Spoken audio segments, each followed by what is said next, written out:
So we've got Rain Smith here. Just introduce yourself, who you play for and what level you play at. Yeah, so I'm Rain Smith, 16 years old. I live in Ulverston, but I'm playing for basketball for Penguin and currently at a state level, but looking to get myself to Australian level. Yeah. Alright, so the first set of questions will be on exercise physiology. Our bodies have three energy systems. The first is the ATP-PC system, which is used in short bursts of instant energy. Throughout a basketball game, explain how you may need this. You might need the ATP-PC system with like a defender gets a steal and then you're going to do that short sprint to get yourself down to the other end. The VO2 max is a measurement of the maximum volume of oxygen that an athlete can use. The beep test or the yo-yo test is a common way to find this out. So what's your best score in the beep test, and what's this compared to a Tasmanian Australian AIS level? So my best at the beep test at the moment is 12.6, and probably for a Tasmanian level you want to be around 12. And if you're looking to get Australian level, I'd be probably 13 and higher. Yep. Obviously for basketball to improve you have to do more than play. This falls under the category of chronic effects of training, which is a long-term effect and includes things such as increasing muscle size, improving your lactate inflection point and getting fitter. How do you think this has benefited you on the court, and what have you done to improve this? It's helped me keep on the court because at the moment I've been going to the gym, so I'm being able to get stronger, take more hits when I'm in the paint, and just being able to work on my quickness, being more athletic. Yep, perfect. When talking about components of fitness, it falls under two categories, and they're health and skill. I've highlighted two from each that I think are important, so can you just mention how these things are used? So body composition, like your height, weight and generics. So to me, size doesn't really matter, but if you want to keep going up levels, you've got to be able to be fit and strong. So you want to be able to take as many hits without being knocked over so easily. Yep. Your cardiovascular endurance, so just your overall fitness. Yeah, so being fit is very important in the game because once your fitness goes, you start to go mentally also and be able to make just stupid mistakes because you might be too tired if you. And the skill-related ones, so speed. Having good speed in basketball will help you massively, so you'll be able to drive by a defender and make yourself easy to guard. And most players in a high level have good speed. Yep. Agility. Having good agility also helps you massively on the defensive end, be able to move from side to side and just change directions quickly. Yep. So explain what a usual team training session is at a high level, so Tasmanian level or even AIS kind of stuff, and include things such as warm-up, skill-related stuff, conditioning-related stuff and cool-down. So with a warm-up you might do probably 10 to 15 minutes of getting yourself warm, getting a bit of a sweat, stretching, make yourself loose, ready for training.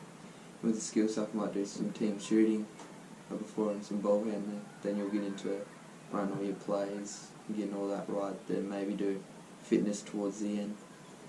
Yep, and then for the cool-down? To cool down you probably just do a couple of walkthroughs and just static stretching.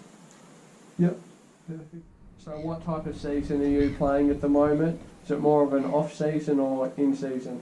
Right now I'm probably on the off-season, getting myself ready over the summer for the Nationals next year, but also currently playing in the under-22 roster as well.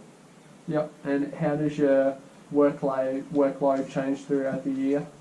So in the off-season my workload will be pretty high, just go and do weights, go to the stadium, just get all my body right. Then in season we have team trainings and games, so I might have to modify my training a bit more. Yep, and when it comes close to a Nationals campaign, do you taper off a bit, so not train as much, try and get in best physical condition for Nationals? Usually we'll try and just do a heavy workload a little bit before, so our skills are as best as it can be at the time, but the day before we go have a rest day and get good recovery in. Yep, and on recovery it's obviously a big part, and especially at a Nationals campaign. What are some common recovery techniques you use? So after a game we just do simple static stretching, then I might use our muscle roller, and then once we get back to the accommodation, just use a nice bath or use Epsom salts. Yep, perfect. Skill acquisition questions. All basketballers have a set routine before they shoot a basketball free throw. This is called a sub-routine. How do you think this helps you, and what is yours? I just think that it helps you heaps, just being able to relax on the shot. When I do, I just take one dribble and just shoot it straight away. I try not to think about the shot too much. So there are some factors affecting skill learning, such as money, travel, equipment and competition. Explain how being on the northwest coast of Tassie may advantage or disadvantage you. It's probably the advantages of playing northwest coast and in Tassie is that there's many more opportunities. There's not as many players other than the big stakes with millions of people. So that's where it's good, but the competition may not be as high in the junior level. So that's where the main competition can have an advantage with us younger players also. Yep.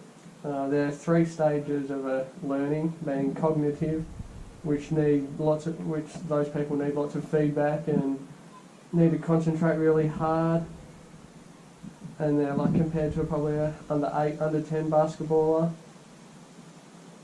The second one is associative, which has started to develop skills but aren't quite at the final stage, which is the autonomous. So you'd be autonomous, obviously. Someone who could do a skill 100 times and this same thing would happen every time. When do you think you got to this stage, and how does it help you against people with lesser ability?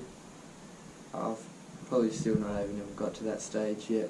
I'm still so young, got heaps of development to do, but that's a massive advantage because I've been practicing most of my life, so it gives me a better advantage than people who haven't been playing for as long.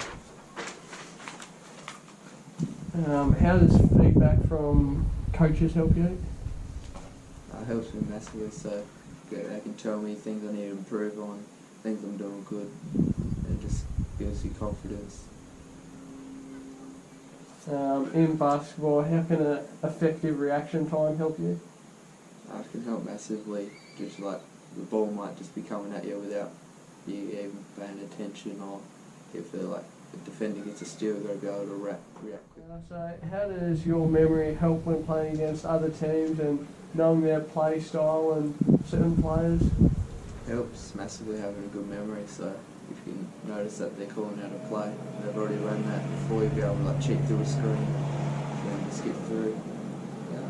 Do you have a real life example for a player you've played against? For the player I play against most is Taron Armstrong, because he's such a good ball handler and can get himself open easily, so I've just got to be able to get right up and limit all his moves that he can do. Yeah. How has watching yourself play on tape and stuff like that helped your performance improve? It's helped me because I can just see where my feet positioning are, so if on defence, if they're too far forcing in one way, I've just got to put my back to the basket and just see if my shot technique's right, what I'm doing wrong with my shot, see what I can work on that. Good. Alright, so on to the psychology questions.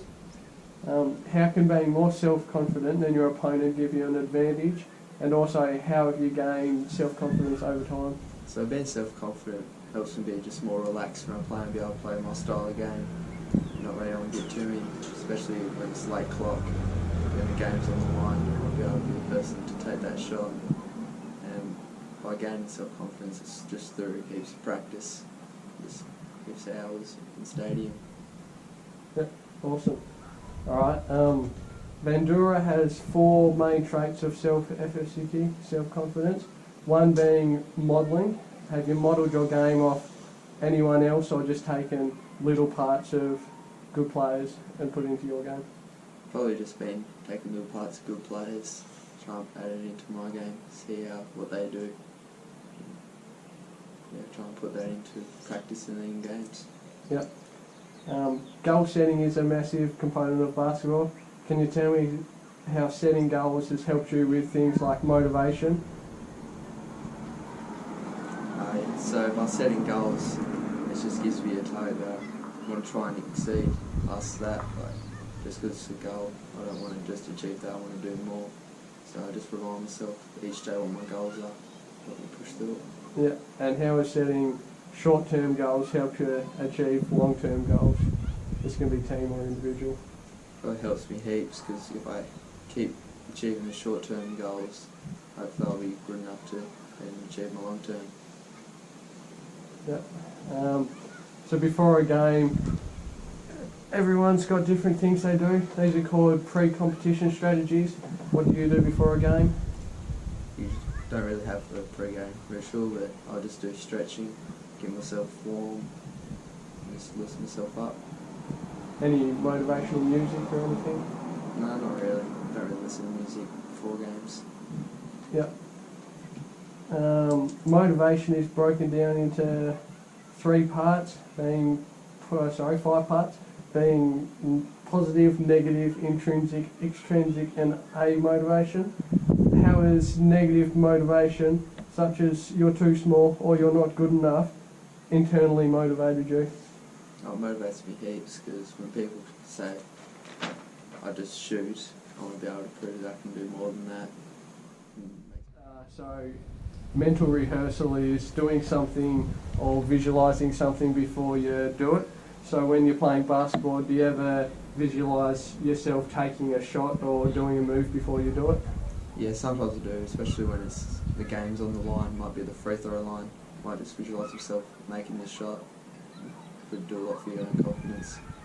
Yep, and similar before a game, do you ever visualise some things that could happen in the game? Yeah, sometimes, but just like pretend I can read the defender. If he's overplaying me, I can see if I can back cut. I just imagine me doing all the other stuff, moving without the ball.